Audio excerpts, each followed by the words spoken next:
Okay guys, this is Saturday DIY and we're going to do Thieves Spray. So all you need is a bottle of Thieves Essential Oil.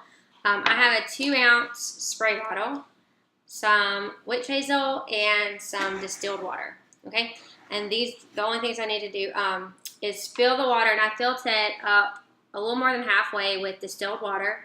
And now I'm going to put a teaspoon of witch hazel,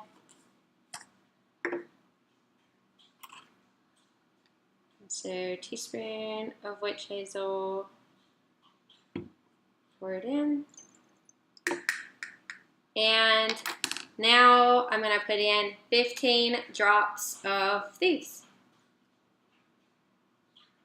You could do 10 to 15, 10 to 20, really doesn't matter.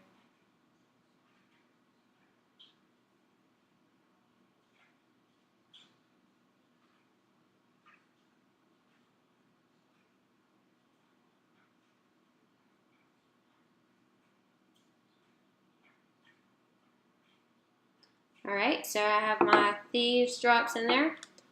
And that is basically it. So once you put the cap on, shake it up a little bit, just mix it all together, and you have your Thieves Spray. So that was a minute 24 seconds.